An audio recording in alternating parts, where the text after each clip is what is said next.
Bonsoir.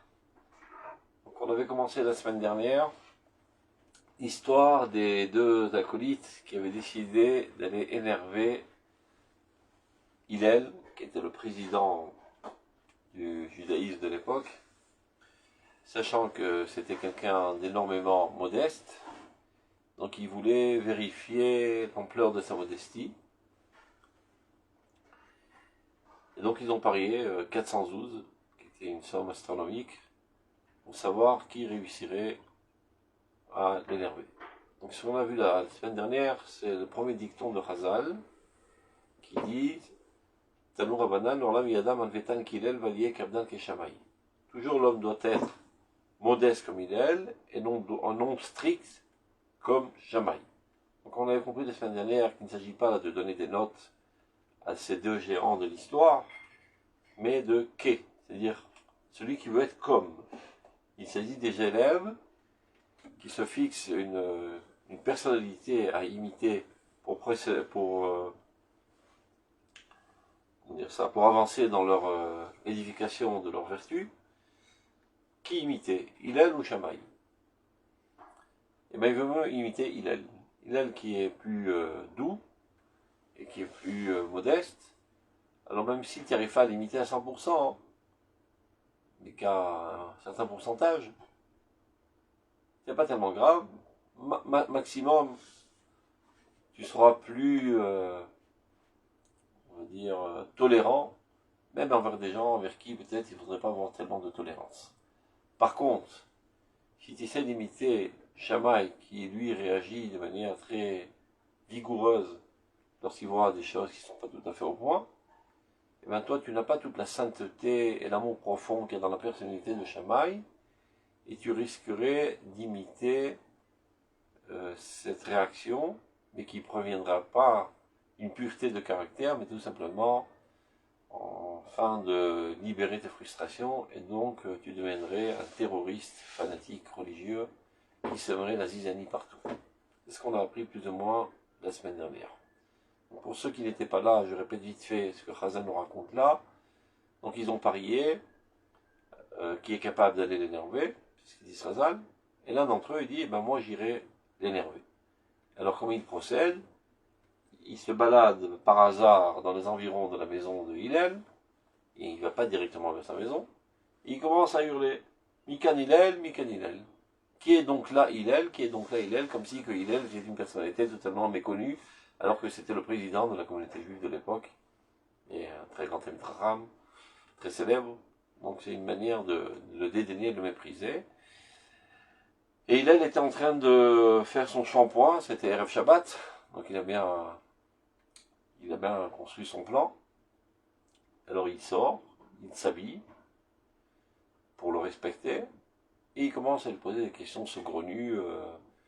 Pourquoi ceux-ci ont des pieds larges, et ceux-là des oreilles longues, et ceux-là des yeux bridés, etc. Mais à 3 reprises, il attend chaque fois qu'il rentre dans sa douche, et une heure après, il lui repose une autre question bizarre. Et finalement, ayant vu qu'il n'a pas réussi à l'énerver, il lui dit, pourvu qu'il n'y en a pas d'autres comme toi dans le peuple d'Israël. Il dit, pourquoi? Ben, parce que j'ai parié 412 et tu m'as fait perdre ma fortune. Alors il lui dit, ben, tu aurais pu perdre même beaucoup plus que 412 et Hillel ne s'énervera jamais. Maintenant vous allez voir comment qu'on étudie une Haggadah. Le Rav Kook là va analyser mot à mot les dires de Chazal. Il faut savoir que Chazal sont très économes en mots et même en lettres. Chaque mot qui est dit a un but bien déterminé, mais il faut avoir l'œil de lynx pour se rendre compte quel mot est de trop, pourquoi on a mis cette expression, quelle expression a été dite à un certain moment et puis elle n'apparaît plus. Donc c'est comme ça qu'on étudie la Haggadot. Alors maintenant on va commencer à décortiquer petit à petit la Haggadah. Donc on reprend l'histoire. Maraseh bishne ben Adam, shilmu ze et ze. Donc c'est l'histoire de deux personnes qui ont parié l'un avec l'autre. Amrou, kol mi shelech avec Nizet Hillel, itol arba madzuz. Tout celui qui ira, faites bien attention au mot, qui ira et énervera Hillel, eh bien prendra 412. Amar Echad Mehem, l'un d'entre eux a dit, Ani aklitenu, moi je l'énerverai. Il n'y a pas marqué moi j'irai et je l'énerverai, mais il y a marqué moi je l'énerverai. Faites bien attention au mot. Regardez comme le Rav Kook va commencer à analyser la chose. L'ifamim,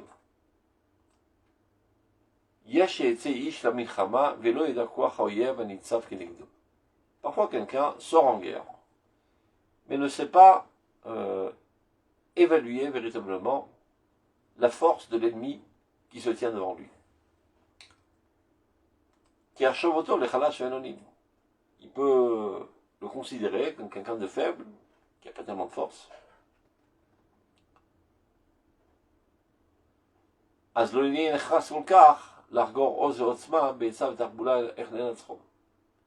que ça veut dire que s'il n'analyse pas à sa juste puissance, alors il ne va pas construire une stratégie de combat, comment prendre victoire.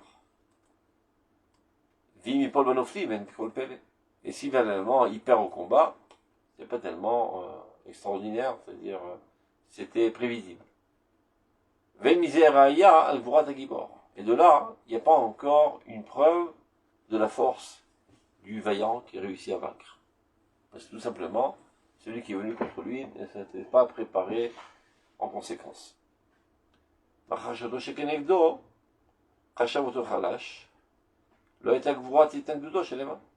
Puisque celui qui était en face de lui le considérait comme quelqu'un de faible, et donc sa guerre contre lui n'était pas tellement forte, donc c'est la raison pour laquelle il a gagné.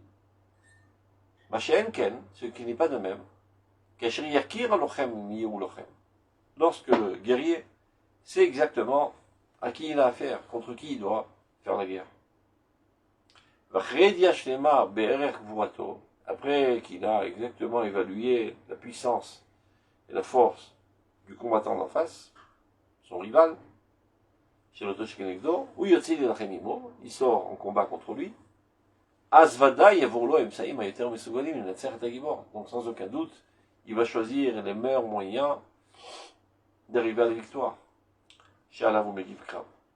Donc il va se préparer de manière très très forte. Et finalement il en ressort vaincu. C'est donc alors qu'on pourra véritablement savoir la force de ce vaillant courageux qui a gagné en fin de compte. Alken Siprula nous baiser. C'est la raison pour laquelle. Maintenant, vous allez voir comment le Rav Kook, il est ce qui s'appelle Medayek. C'est-à-dire qu'il analyse tous les mots et toutes les virgules de ce que Chazal nous ont raconté. C'est pour ça qu'ils nous ont raconté. Ils étaient tous conscients de la puissance de la modestie d'Hillel. On en a parlé déjà dans le coin, combien que c'était quelqu'un de énormément modeste. À tel point, qu'ils ont parié l'un avec l'autre, et chacun a dit que celui qui irait et l'énerverait, dit il n'y a pas marqué qui yaknit, celui qui énerverait, mais celui qui irait et l'énerverait.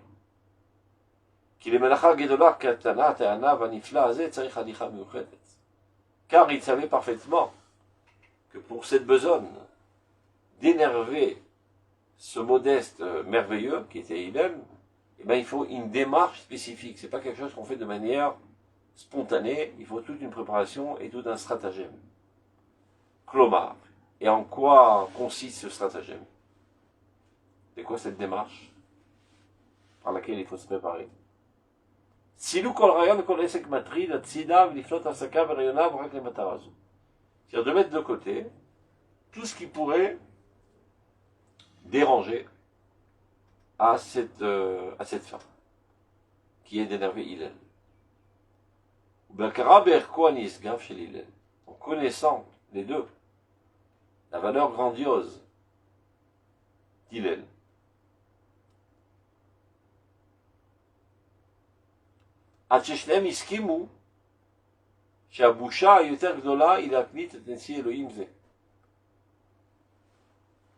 il était conscient du fait que la la plus grande des hontes qu'on puisse avoir, c'est d'aller énerver cette personne. Vous comprenez que aller enquiquiner quelqu'un de simple, c'est pas convenable, mais ça nécessite pas tellement de force, parce qu'il n'y a pas tellement de frein qui m'empêche de le faire.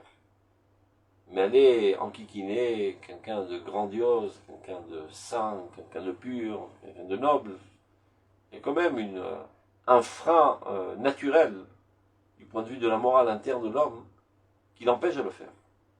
Donc ça nécessite de rentrer dans une situation, d'être prêt à subir toute la honte possible et imaginable pour gagner cet argent.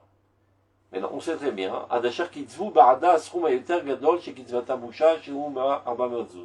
c'est la raison pour laquelle ils ont fixé 412, ce n'est pas par hasard. 412, c'était à l'époque la somme la plus grande qu'on devait donner à quelqu'un qu'on aurait vexé en public. Ça veut dire, Chazal ont évalué, parce que Sachakol, vexer quelqu'un, c'est un dommage, et il faut payer ce dommage. Ben, quel est le plus grand des dommages qu'on payait à l'époque lorsqu'on vexait quelqu'un de très important? C'était 412. Donc ils étaient conscients du combat et de la force de caractère que cela nécessitait, et c'est pour ça qu'ils ont misé 412. Bioda'am, Kamagdolaï, Ishtadut, Vafshatat, Min, Abushal Gamri. Combien est grand l'effort de se déshabiller de l'habit de la honte? Qu'est-ce que ça veut dire? Ben, tout être humain normal a honte de faire des choses non convenables. Mais alors, pour réussir cette entreprise, il doit écarter toute entrave, une des entraves, et la morale interne qu'il y a dans chaque être d'avoir honte de faire des choses non convenables. Donc, pour réussir, il devait travailler sur lui-même, faire une sorte d'autosuggestion, d'écarter de lui-même toute honte dans cette entreprise de vexer Hillel, pour être prêt à envisager de porter atteinte à un homme divin comme celui-ci. On n'entend plus là. Vous entendez? Non. Pas encore? Très faiblement, très faiblement. Et maintenant c'est mieux? Non. Bon, ça dépend de la bonne humeur du Zoom. Voilà, c'est mieux, c'est bon. C'est des folies du Zoom, je ne sais pas pourquoi. Vachré kolele, idiot. Remettez le curseur, s'il vous plaît. Voilà. On est où? Vous voyez? Vachré kolele, idiot. Après toute cette connaissance, Amar echad mehem, ani aknitenu. Donc l'un d'entre eux a dit, moi je l'énerverai. Donc il s'est préparé, que ça veut dire qu'il a fait un travail d'autosuggestion sur lui, d'écarter toute honte naturelle, de porter atteinte à un homme divin comme celui-ci, pour être sûr de réussir son plan. Donc lorsqu'il a dit ani aknitenu, ça veut dire, et là Chazal ne nous raconte pas combien de temps ça a mis depuis qu'ils ont parié jusqu'à que l'un a décidé de le faire. Il se peut que ça a pris énormément de temps, d'un travail sur soi-même, de se dénuder de tout frein psychologique, naturel, de honte, pour pouvoir aller à la besogne. Midat ha'azut, kichol ha'midot. Ce trait de caractère d'effronterie, d'insolence, comme tous les autres. אפשר שיחגור האדם את כוחו לצעירה בלבבו ונפשו ולהזדרז לעשות איזה דבר ממנה, גם תהיה נגד תכונתו הפנימית. L'homme peut se renforcer, bien que ce soit contre sa nature intérieure. Comme toute insolence, parce que normalement, quelqu'un de normalement conçu a du mal, psychologiquement parlant, d'être insolent. Mais s'il renforce son caractère, il peut réussir à le faire. אמנם כל זמן שלא פעל בעצמו ההסכמה הגמורה לאותה נטייה, אז מידת הבושה והיושר הפנימי תעכב.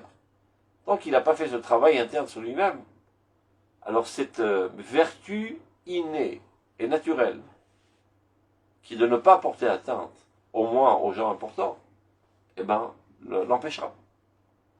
תעכב מאוד את הוצאתו את רושם העזות של הפועל, de mettre à l'œuvre ces tendances d'effronterie. על כן, רק אז יצא כוח העזות בכל תוקפו, יצא כוח העזות בכל תוקפו, כשיפעול מי שרוצה להעיס פניו בעצמו כל כך, לעשות את עזותו בלשום התנגדות פנימית. Donc il faut qu'il réussisse à écarter totalement tout frein naturelle, psychologique, de honte qui existe chez tout être humain normal. Ou le shum davar verayon mussarimik, et aucune pensée de morale qui pourrait l'empêcher, le déranger dans cette entreprise. Aken siprulanu, c'est pour ça qu'il nous a raconté Chazal. Shoto aish, shachar yedia begvedut adavar. Après qu'il a pris conscience de la lourdeur du projet, de la difficulté de ce projet. La clé est Hillel, d'énerver Hillel. Kol zman shayarak tsiur, kol deumer chobat abusha. Si restant en lui un tant soit peu de honte, arouya limatse belev kol adam Israël, qui est censé se trouver dans tout être appartenant au peuple d'Israël, neged negid Hashem kamo, de porter atteinte contre quelqu'un qui est un prince divin comme il est. Donc il a travaillé sur lui très très fortement pour renforcer cette tendance d'effronterie et d'insolence. Jusqu'à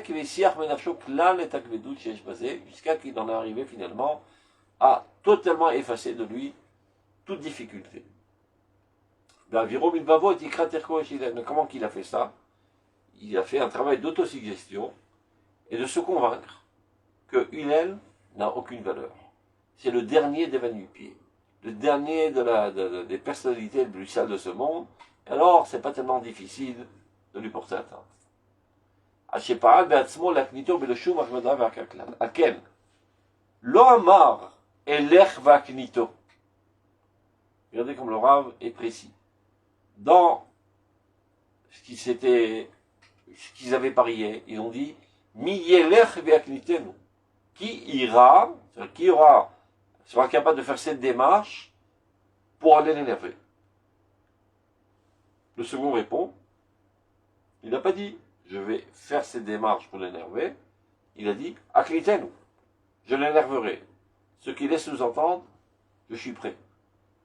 J'ai effectué sur moi tout ce travail psychologique, d'écarter de moi toute timidité ou honte ou morale, et je suis prêt aujourd'hui au combat. Klomar, maintenant, à mes yeux, Hillel est à moins que rien. Il n'a aucune plus-value relativement aux autres êtres humains. J'ai plus besoin même de me renforcer pour être prêt à lui porter atteinte. Ceci aurait été dit de manière autre. Si il devait dire je dois me préparer encore, il aurait dit Eler Vaknitenu.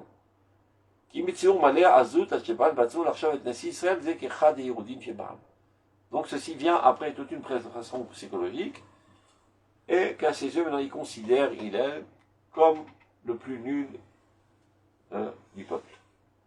Et donc pas besoin de préparation.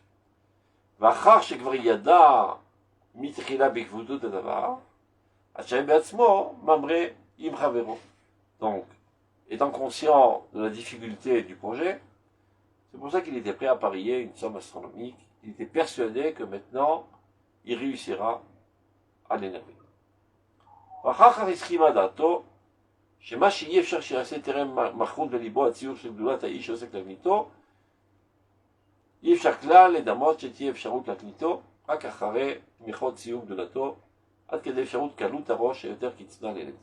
Donc ce qui était auparavant totalement impossible, mais non, il en est arrivé à une légèreté d'esprit, considérant Hillel comme le pire des va-nu-pieds, et donc maintenant, il sait qu'il est prêt au combat et qu'il est sûr d'avoir la victoire. Il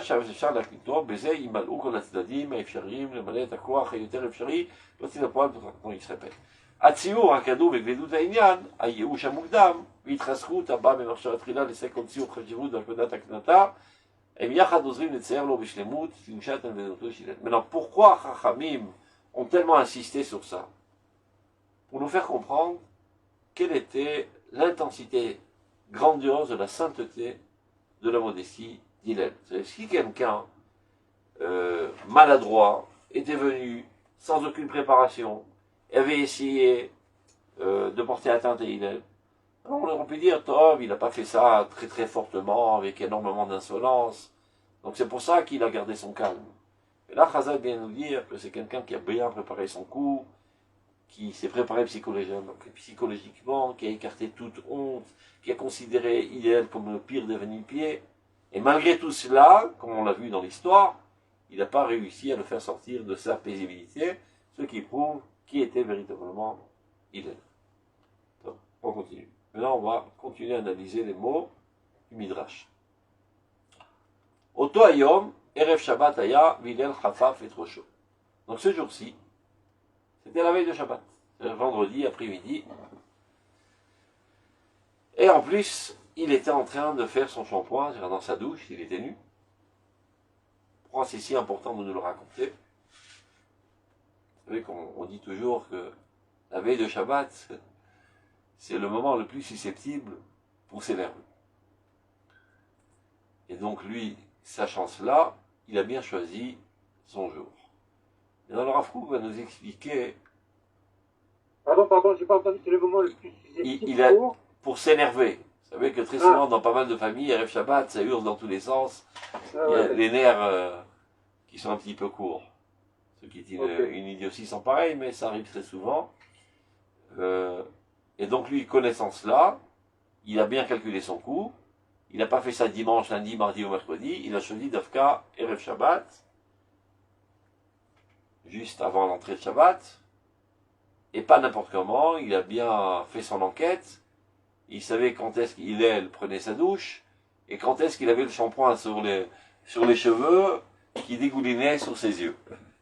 Et là, c'est le moment d'aller au combat pour réussir à le faire sortir de ses gongs. Alors regardez comment le Rav analyse. Asibot chez Meshivot et Dadat. Quels sont les facteurs qui sont susceptibles de calmer l'homme, de le mettre dans une disposition mentale dans laquelle il est difficile de l'énerver. Asibot chez Miyashvot et Dadat. Chez Loi Adam mitragesh ou balidak pada. Dans lesquels l'homme n'est pas censé rentrer en émotion et être rigoureux dans ses réactions. Tiana Berov, ou bien dans une situation de repos total,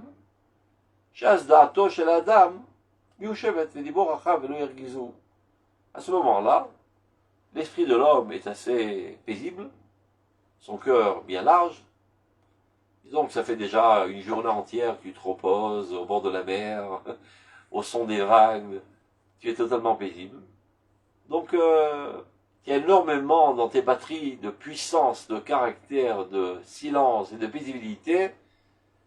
Donc c'est un peu plus difficile à t'énerver parce que tu n'es pas en situation de stress, disons. Donc le Irgizou Kolkar Benakel. Dans une telle situation, c'est pas tellement facile d'énerver quelqu'un. Donc le Irgizou Benakel, Dvarim Shem Nemurat Rucho. Donc même quand il rencontre des choses qui sont contre sa volonté, comme on dit, il ne pète pas tous les plombs.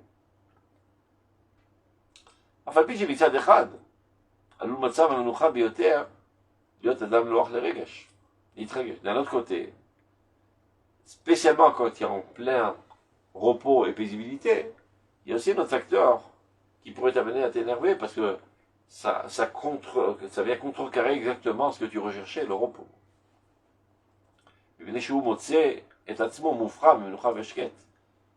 Tu cherchais spécialement le repos et il y a un enquiquineur qui vient t'embêter, c'est aussi un facteur qui peut t'énerver. Mais d'un autre côté, si ça fait très longtemps que tu es en repos, tu as assez de force dans tes batteries pour supporter des enquiquineurs. Mikol Makom. Il disait Gamken, ça dit tant. Donc malgré ça, il y a aussi une certaine plus-value, c'est ce que je viens de dire maintenant. Chez Koach HaMenucha, Miyashev et Nefesh. L'accumulation du repos rend paisible l'âme. Asyochal Isbol Veshalva, Gamishu et pour Mitrunato, et donc il peut supporter les gens et toutes sortes de choses, de facteurs en kikina. Ou l'Idargisa, maintenant il y a un autre facteur qui peut t'amener à supporter, disons, tout ce qui pourrait t'enquiquiner. L'Idargisa, Matzab al-Trada Verov Avoda. Quand tu es déjà dans une situation de soucis et de travail. Ça veut dire, le matin quand tu sors au boulot, tu sors à la vie active, avant de sortir, tu t'habilles déjà d'une carapace. Tu sais très bien que durant cette journée, tu vas rencontrer toutes sortes de problèmes, toutes sortes de personnes qui ne sont pas exactement ta tasse de thé, comme on dit, toutes sortes d'enquiquineurs. Donc tu te mets sur ta personnalité une carapace et tu es prêt à avaler toutes sortes d'attaques. L'ifamim, Yershiru et Adam, Liot Noach Besavlan. Et c'est ça ce qui fait que, au moins du point de vue extérieur, on peut penser que tu es quelqu'un de patient et tolérant. En fait, c'est pas le cas. Tout simplement, tu as une bonne armure et tu es prêt à recevoir des flèches et les encaisser en silence, disons.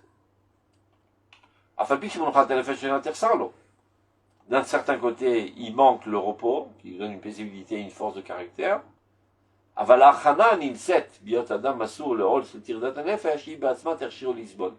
de l'autre côté, le fait qu'il est prêt déjà à recevoir toutes sortes de flèches, ça lui permet de réagir avec plus de contrôle de soi.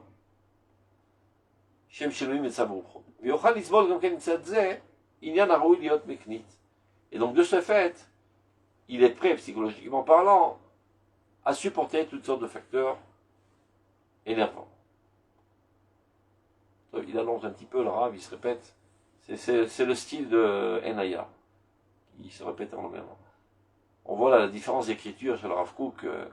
L'écriture de Chutz La'aretz et l'écriture d'Eretz Israël. Oroth a été écrit en Eretz Israël.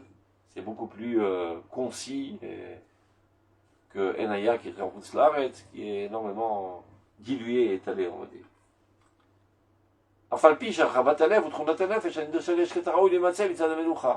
C'est Chasser alors, bien qu'il manque en lui toute cette force de caractère qui vient conséquemment à un repos. Omna.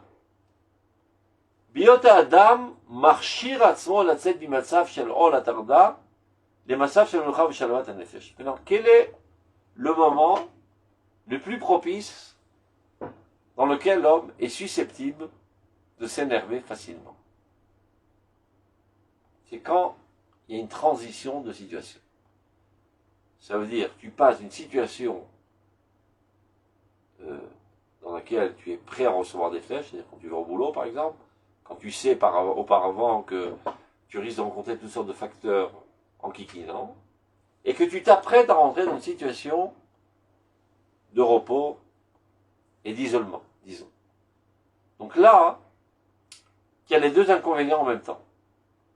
D'un côté, tu as enlevé ton armure, parce que tu t'apprêtes à rentrer chez toi. D'un autre côté, tu n'as pas accumulé encore la force du repos qui te donne une puissance de caractère plus forte à recevoir toutes sortes de facteurs enquiquinants. Et là, c'est le moment le plus susceptible pour s'énerver. C'est ce qu'il explique, regardez.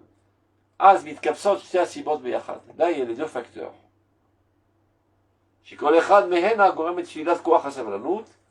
Qui les deux extirpent de toi cette capacité de supporter, cette patience.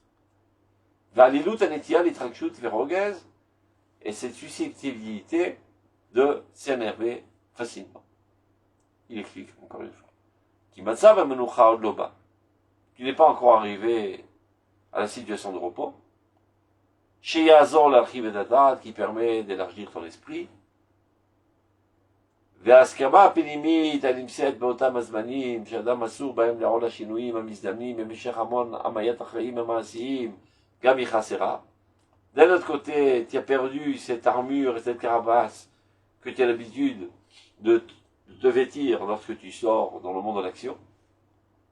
Alken, Adam az alou l'itrakshut mishten sadim. Dans cette situation, l'homme est susceptible de rentrer en émotion et en colère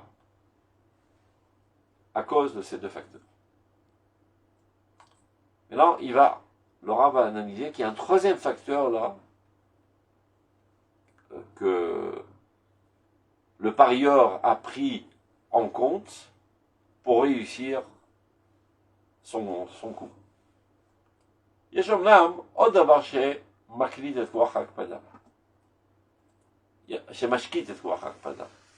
un troisième facteur peux calmer un petit peu tes réactions rigoureuses. Ou biot adam, mouchan yot mitarev im ben adam. Tu n'es pas au boulot, mais tu t'apprêtes à te mêler à toutes sortes de personnes. C'est-à-dire que tu sais que tu es en public. Et quand tu te trouves dans un public, il y a toutes sortes de personnes avec des caractères différents. Donc tu es plus ou moins sur le qui-vive déjà.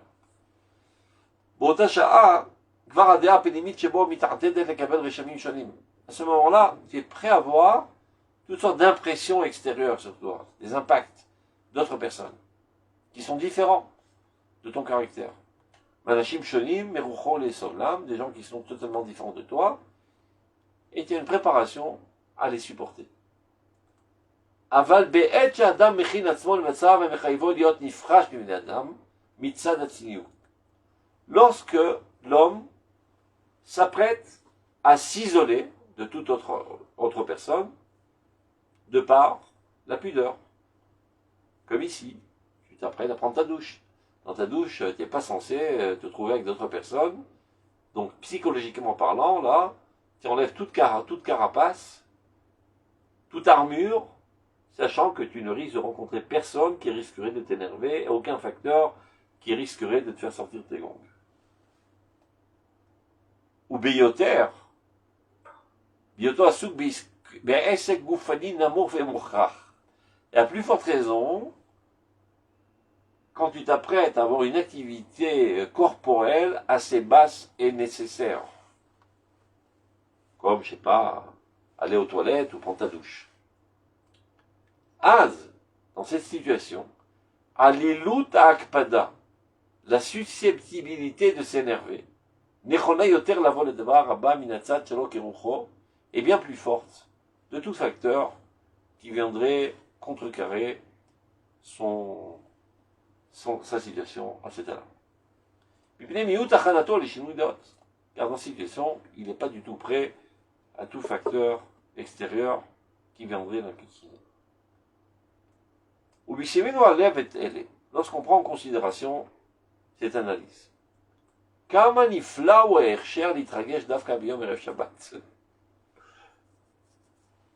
pourquoi, maintenant on comprend pourquoi c'est tellement facile de s'énerver, de rentrer dans l'émotion la veille de Shabbat.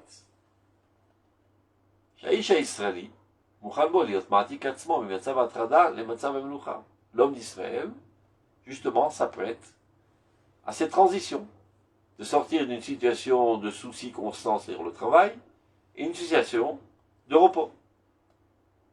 Shabbat, c'est le repos. Vendredi matin, tu es encore au boulot. Vendredi après-midi, Ben Arabaï. Le crépuscule, tu es entre les deux situations. Vaskama, chez la Chana, les Tirdak, Varavra. Donc cette préparation d'être susceptible d'être ennuyé par des personnes n'existe plus en toi parce que tu as quitté déjà le boulot.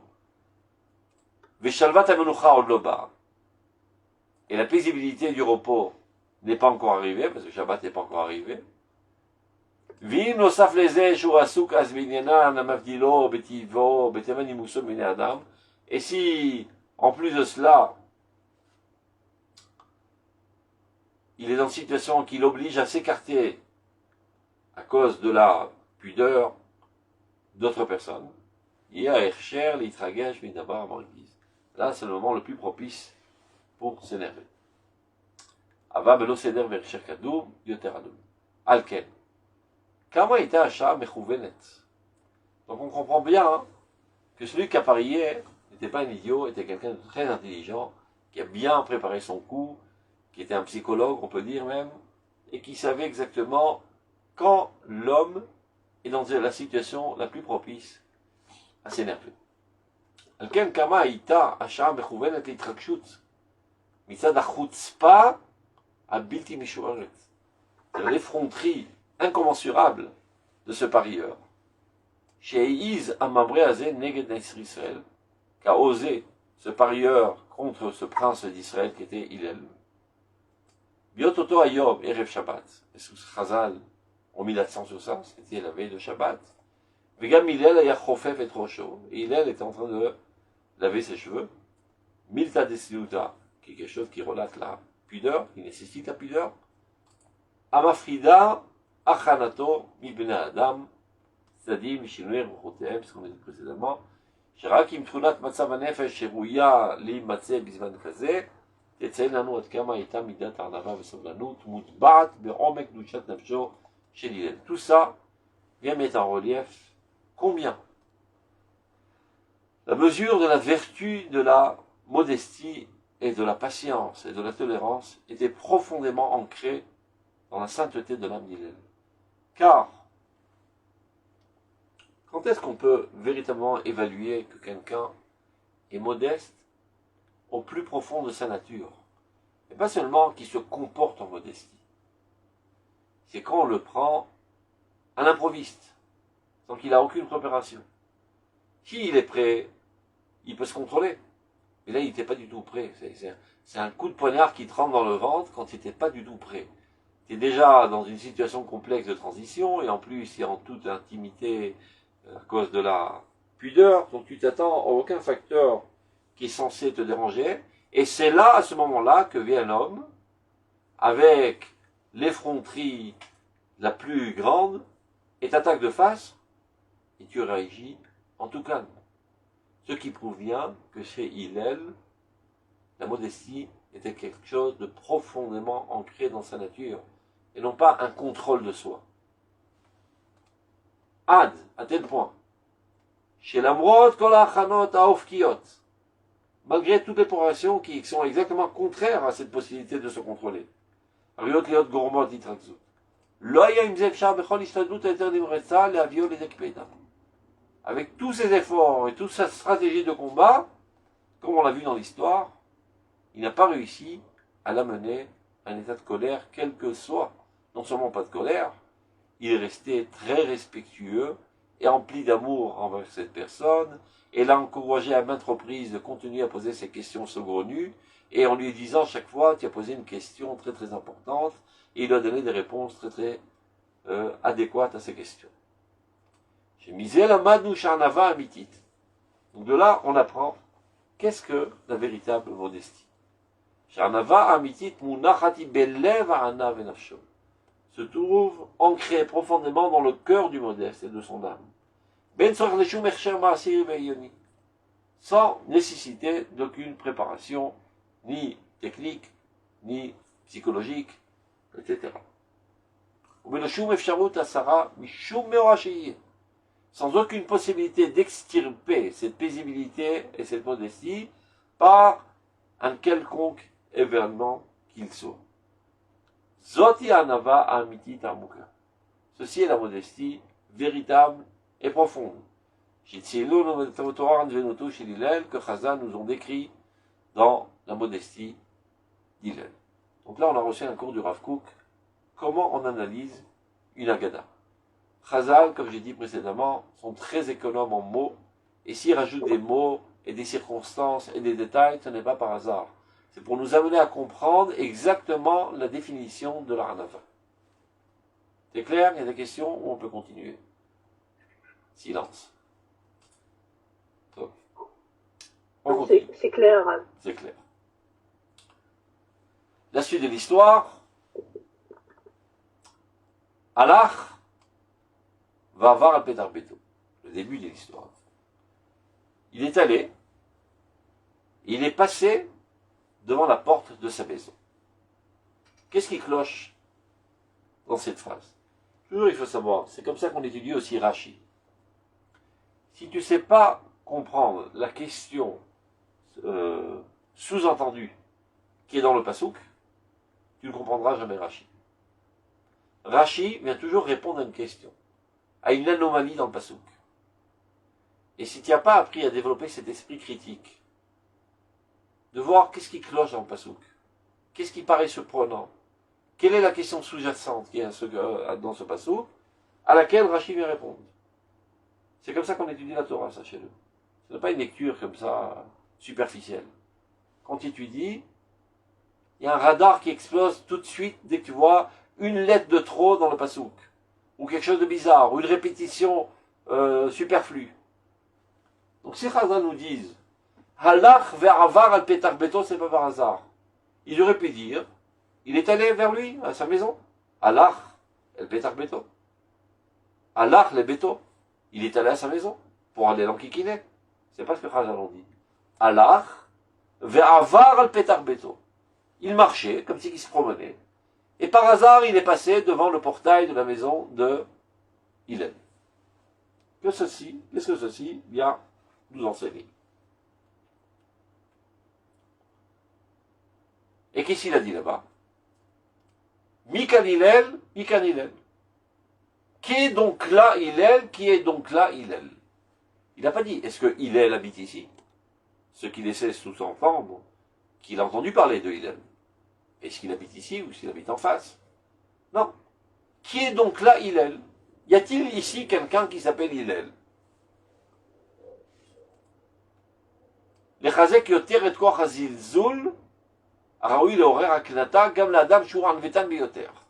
Pour renforcer davantage ce mépris et ce dédain qui serait susceptible d'éveiller la colère, même de l'homme le plus modeste. Lo alach yachar le Petar Beto. Il n'est pas allé directement vers la maison d'Hillel. Chez Montréal Kolpanim, chez Shlot Tzorech, Ikari Elav, qui aurait pu nous faire comprendre qu'il a un besoin important. C'est vrai que ces questions sont peut-être saugrenues, mais peut-être qu'à ses yeux, c'est des questions essentielles, ce qui l'a amené à aller d'Afka et Erev Shabbat et quand il était sous sa douche. Non, on voit bien qu'il passait par hasard, il se promenait, et tout d'un coup, il y a une question qui lui passe par la tête, une question qui même à ses yeux peut-être est bidon, donc, et il décide de la poser à Hillel. Mais si Chazal avait dit Allah le Beto, Charles le Beto, on aurait pu croire que, c'est-à-dire Hillel aurait pu croire que ce bonhomme, bien qu'il pose des questions idiotes, à ses yeux, c'est des questions importantes. Il est chez Montréal Kopanim, chez Shlot Tzorech, Ikari Elav. Il a un besoin essentiel d'avoir réponse à cette question. Chez Montréal Kopanim, Ayamoner, Chosek Akpida. Et ceci aurait empêché, disons, l'intensité de la colère. Enfin, puis j'étais là chez l'Otab Varim, chez Rouim, l'Akpid, bien que ces questions sont tellement idiotes et ridicules qu'il y a de quoi s'énerver. Donc on aurait pu le juger du bon côté. Shalpit Siuro, selon sa conception de ce bonhomme. À ses yeux, c'est des questions importantes qui doivent être posées à quelqu'un de sage. Et selon son imagination, ce sont des choses essentielles. Et si c'était de cette manière, alors le dédain et le mépris n'auraient pas été si forts. Alors, Rukavar al Petar Beto, Chazal nous raconte, il est passé par hasard devant le portail de la maison de Hillel. Kadam Sholech le Matara Acheret, en fait, il allait dans un tout autre objectif. L'homme bishvil lavo le Beto, non pas pour venir à la maison d'Hillel. Donc on comprend de là, ce n'était pas une question qui trottait dans sa tête et qui l'empêchait de continuer à vivre. Il avait un besoin ardent d'avoir réponse à cette question. Afilou le fichitato, même de son point de vue. L'id paraît biglal atarat asfekot alalu migul animus à tel point que d'enlever toute honte. Kiim l'orot. Mais au contraire, ceci est bienvenu démontrer.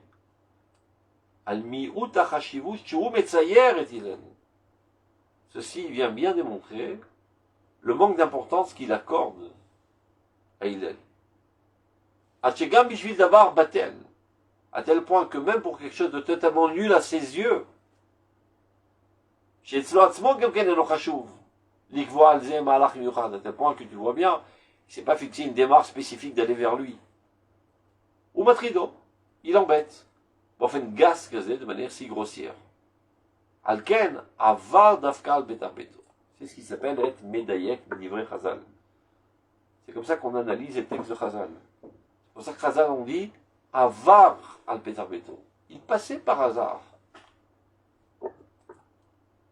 Vile beto shenasi Israël vadaï agalou youfoursam. Sans aucun doute que la maison du président d'Israël était quelque chose de connu de tous. Donc de dire Michael Hillel, on sait bien que c'est un coup de théâtre. Qui n'a pas entendu parler où habite le président du peuple d'Israël?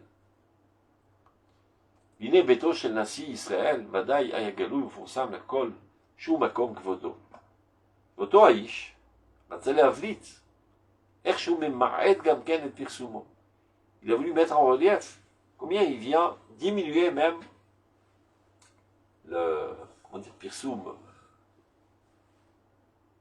on dit ça en français, le fait que c'était quelqu'un de célèbre. Renommé. Comment? Sa renommée, voilà. Diminuer sa renommée. À tel point qu'en passant devant sa maison, il y a nécessité de poser la question, im Misheukan ou Hillel. Est-ce que par hasard, il y aurait ici quelqu'un qui s'appellerait Hillel? Et c'est pour ça qu'il a dit Mikan Hillel.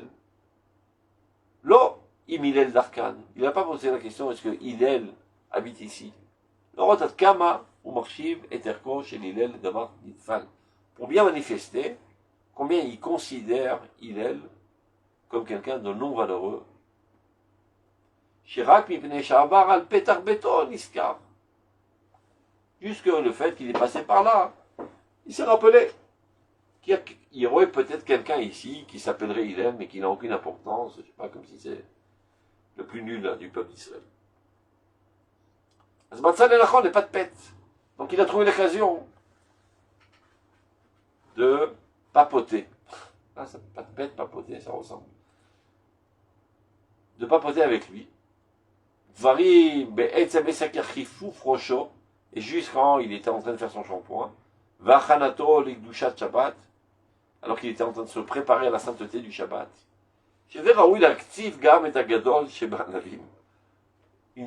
Un tel comportement, normalement, a été capable d'énerver le plus grand des modestes. Vekafal alashon, kefel alashon, le fait qu'il ait répété à 2 reprises, Mikan Hillel, c'est pas quelque chose qui est sorti de la bouche par hasard. Tu vois, il répète. Il dit, il manifeste le fait qu'il a une intention de dédaigner, de mépriser la renommée d'Hillel et l'importance d'Hillel. Vezukalut rosh nitorah boleshara.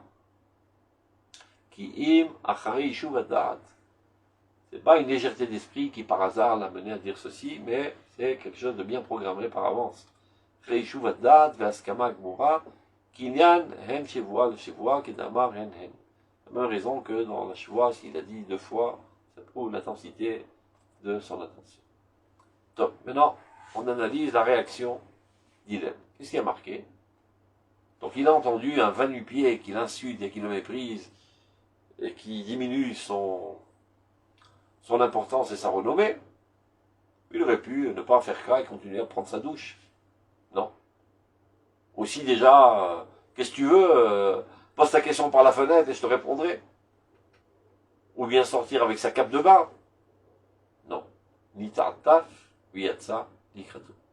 Il a pris tout le temps, il s'est séché, il s'est habillé avec ses habits de président d'Israël, comme imaginez, je sais pas, le Rav Arashi Sfaradi, avec sa soutane et son chapeau, etc., pour respecter ce questionnaire. Ni tartaf, ni yatsa, ni kreto. La véritable modestie est aussi de s'honorer soi-même à juste mesure. Qui est ça dans Nava, le fondement même de la modestie est de connaître l'existence de la manière la plus réelle. Mais les shumivaron virbouvia shedimayon, sans être sous l'emprise d'un aveuglement quelconque ou bien de toute imagination. La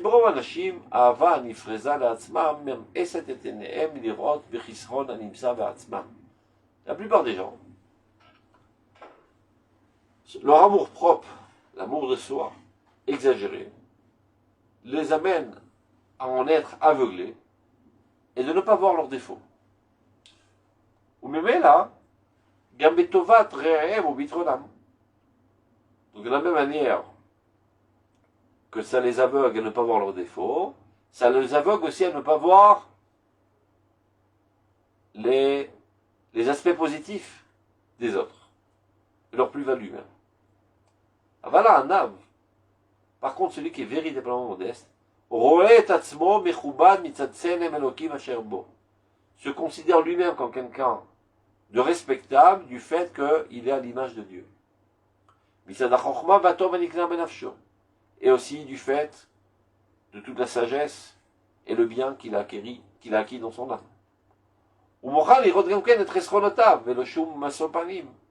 Il est aussi capable d'évaluer ses manques, sans aucune corruption, c'est-à-dire il n'a pas de parti pris, même quand il fait une auto-analyse. Et donc il est capable aussi de voir les plus-values qu'il y a chez les autres. Du fait qu'ils sont aussi à l'image de Dieu, et de toutes les qualités qu'ils ont acquis.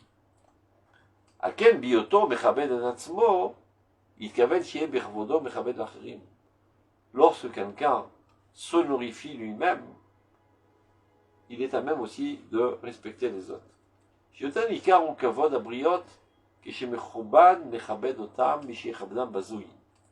Parce que, on va prendre un exemple. Si quelqu'un qui est au plus bas de l'échelle sociale et qui est un sale type, etc., vous respecte. Donc, vous êtes assez content qu'on vous respecte, mais ça ne vient pas de très haut, comme on dit. Et si c'est le président de la République qui vous respecte, ça vous honorifie davantage. Donc, voulant respecter cette personne, c'est pour ça qu'il s'est habillé de manière honorable, pour que lui en profite, et que lui ressente qu'on le respecte. Quand tu sors quelqu'un en pyjama ou bien avec une serviette autour de toi, ça prouve que tu ne respectes pas tellement la personne à qui tu t'adresses, et c'est pas censé tellement l'honorer. Mais quand tu t'habilles respectablement, ça l'honore davantage. Donc voulant Hillel honorer cette personne, c'est pour ça qu'il s'est d'abord et avant tout orné de ses habits formels en tant que prince d'Israël. Alken, Matzal Nidrash, Shevitatef. C'est vrai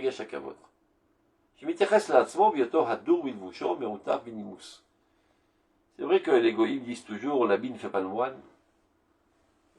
C'est partiellement vrai. C'est pas toujours vrai cette histoire. Il y a quand même des uniformes. L'uniforme a une certaine importance. Lorsqu'un soldat s'habille de cet uniforme militaire, ça renforce en lui-même sa personnalité d'être un soldat. Ça marche comme ça. Ça n'a pas seulement un impact sur les autres, ça a aussi un impact sur toi-même. Quand tu es habillé avec des torchons, tu te considères comme un torchon. Quand tu es habillé avec des habits honorables, eh ben, ça te oblige à te hisser au niveau de ton apparence. Donc, voulant respecter cette personne, elle remet ses habits de prince d'Israël, comme ça, cette personne ressentira un respect envers lui.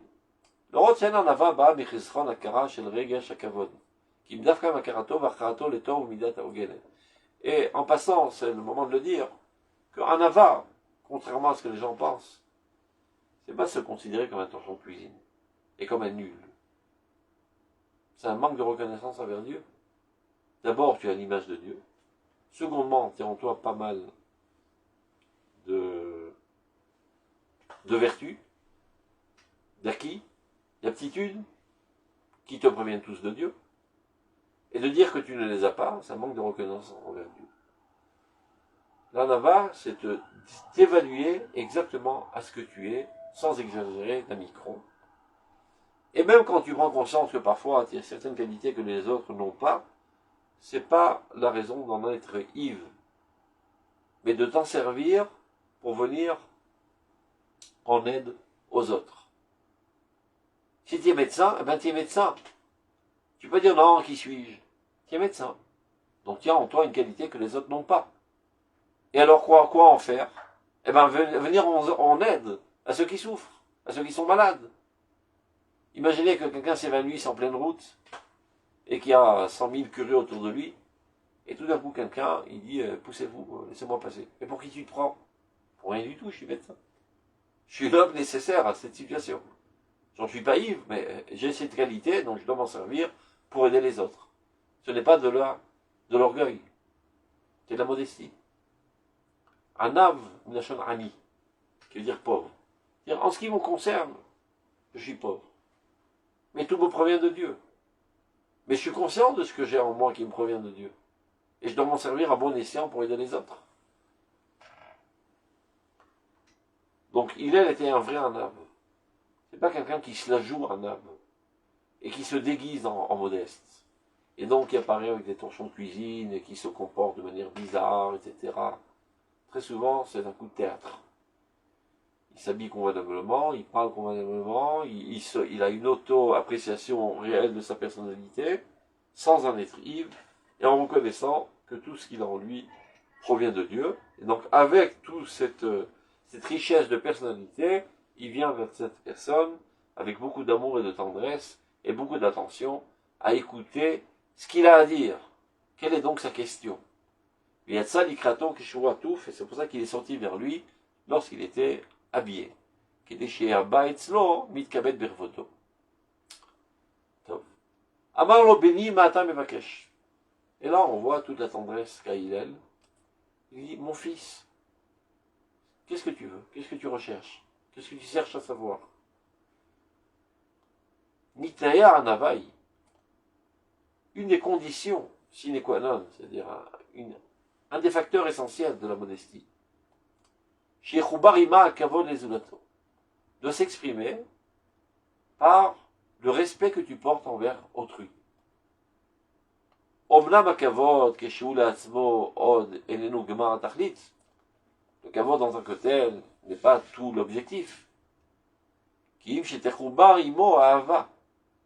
Pas seulement être respectable de manière froide et sec, sans y mêler d'émotions, mais il faut aussi lier à cela de l'amour, de la tendresse. Ve'ava, shemitraberet im hakavod tavi liday maaseh. Lorsqu'il y a du respect, mêlé avec de l'amour, c'est ça ce qui t'amène à agir pour le bien d'autrui. Yot mukhan letovat ravero befoal, et être prêt à venir en aide à autrui, concrètement parlant. Dans la réalité des choses, ne pas seulement faire des discours d'amour, etc. כשתהיה הכנה להיטיב מצורפת עם רחשי הכבוד והאהבה, אז תהיה הטובה מקובלת למקבל ולא ירגיש עימה בושה וכבוד, וכבדות. C'est-à-dire quand tu viens dans une telle disposition, avec beaucoup de respect et beaucoup d'amour, tu viens en aide à autrui, et bien autrui, celui qui reçoit cette aide, ne sentira pas une honte et une difficulté à la recevoir, parce qu'il percevra, il perçoit que ceci provient d'une source très très pure, et non pas d'un dédain ou bien d'une supériorité qui l'amènerait à être vexé ou à être honteux de recevoir cette aide. Il sent une authenticité, un amour profond. Alken, Acharei horat hakavod, c'est la Péoula. Après qu'il a démontré qu'il le respecte par le fait même qu'il s'est habillé en son honneur. Me'itatfut ve'itzia likrato. Ora ta'ava. Il a aussi démontré l'amour qu'il portait envers lui. Bomro bni. En lui disant, mon fils. Il aurait pu dire, monsieur, que cherchez-vous?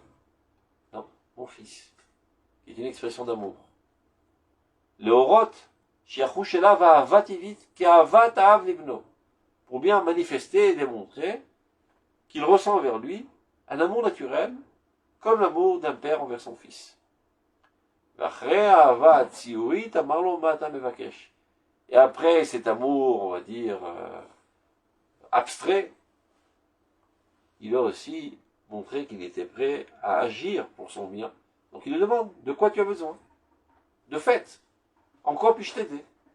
Klomar, je vous rappelle qu'il était prêt à réaliser son amour, à concrétiser son amour béfoal, dans les faits. Les malais me vous cachot pour remplir son désir, Bema Shiliye Biyado, dans tout ce que Hillel était capable de faire. Encore quelques minutes. Amar lo she'ela yeshli lishol. Et voilà que cet énergumène, il lui dit, il y a une question que j'ai à questionner. Il y a she'ela shemachachat et adam ladat pitrona lemaase. Il y a parfois des gens qui ont une question qui les oblige à poser pour savoir comment solutionner leurs problèmes. וזה אפשר שיהיה אדם עשוי לעבור על איזה תכונה מוסרית נגד אדם גדול, אף על פי שאין השעה והמצב ראוי לכך בבנה הכרח. Parfois, il n'y a pas de choix, tu vas déranger quelqu'un en pleine nuit, ou même lui porter atteinte, lui manquer de respect, parce que tu es dans un besoin imminent. Je sais pas, il y a le feu à la baraque, c'est pas le moment de faire la politesse, ben, je tape à la porte du voisin, même s'il est en pyjama, même s'il est à moitié nu, j'ai pas le choix, je suis obligé. אבל שאלה כזאת, היא מזדמנת במקרה, זה quelque chose qui arrive par hasard, ואין האדם מייחס לקניין שיש לו, כי אם די בתשובה, למה אתה מבקש? שאלה. מלן ברור, יש לי, כיוון להבליט שהיא שאלה קניינית שאינה מה בהכרח. Ça veut dire, יש לי שאלה, j'ai une question. Il y a une question qui me trottine dans la tête depuis bien longtemps. C'est pas un besoin imminent qui m'est arrivé par accident, je suis obligé de passer outre la politesse, etc. Il y a une question qui me trottine dans la tête, théorique. Et tu n'as pas trouvé un autre moment pour poser tes questions théoriques? Eh ben non, justement, pour manifester son manque de respect envers Hillel. Tu vas l'avlit, shishera kinyanit shena ba mechach hachayim, ki me'amtsaat asechel hakinyanit. C'est le fruit de sa réflexion, tout simplement. C'est pas un besoin éminent. Et alors là, dans une certaine situation, on aurait pu comprendre une réaction virulente face à ce manque de politesse et d'atteinte à son kavod. Ou Bomro lishol, et qu'en plus il renforce. She'ela yeshli lishol. Une question j'ai, c'est-à-dire que j'ai moi-même pensé, analysé, réfléchi depuis bien longtemps, et que je veux questionner. ובאומרו לשאול, הכוונה מובלטת ביותר, שאין תכליתה של השאלה התשובה. Ce qui m'intéresse, ce n'est pas la réponse, mais c'est de poser la question.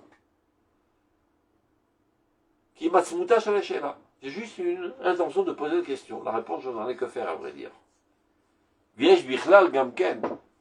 Ça arrive parfois des gens, dans des cours, qui a priori posent des questions.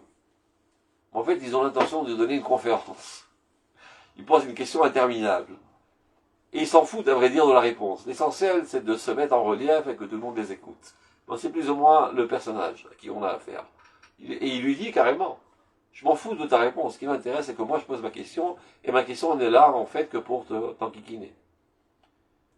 ויש בכלל גם כן לטעות הקנקנה, או להשיח עמו בשיחה וכאלה, שראוי ביותר לכוון שעה ומצב נאות ונימוסי, שאף על פי שעל פי התשובה בעצמה, לולא תוקף הענווה, היה ראוי כבר לגערה של נזיפה. Si ce n'était, comme on l'a dit précédemment, la modestie très très profondément ancrée dans la personnalité de Hillel, face à cette insolence manifestée, etc., le plus grand des modestes, qui était seulement modeste sous contrôle, aurait explosé, et même ça aurait été nécessaire qu'il le gronde, ne serait-ce que par de manière éducative. Mais Hillel... Pardon, que veut dire le mot al-kalka? Litot al-kalkano, c'est dire s'approfondir sur sa... sur sa... Kalkan, c'est une... comment on dit ça en français une gargoulette. Ah, un oui, vase. Oui. Taper dans sa tête pour voir ce qu'il a dans la tête. C'est une expression un petit peu slang de dire quelle était sa véritable intention. Et on comprend bien que son intention, c'était pas qu'il avait un besoin ardent de solutionner un problème imminent, etc. C'est que tout simplement, il s'est cassé le crâne à poser une question très très idiote pour le faire sortir de sa visibilité. Donc ne serait-ce que par même volonté éducative, peut-être qu'il aurait dû réagir de manière forte et stricte, mais il ne l'a pas fait, car son école à penser est totalement autre, en Vétan. Quoi qu'il arrive, il est toujours en Vétan, il ne s'énerve jamais. pas seulement que c'est ancré profondément dans sa personnalité, c'est une démarche éducative chez Hillel. Donc, on doit arrêter là parce que c'est Mincha. Ouais, Shammai, il aurait envoyé paître. Comme on dit, il aurait grondé très fortement. Pour être plus poli. Merci Raj, Shabbat Shalom. Portez-vous bien, Shabbat Shalom. Alors. Shakoar, Shalom, shalom. Shabbat Shalom.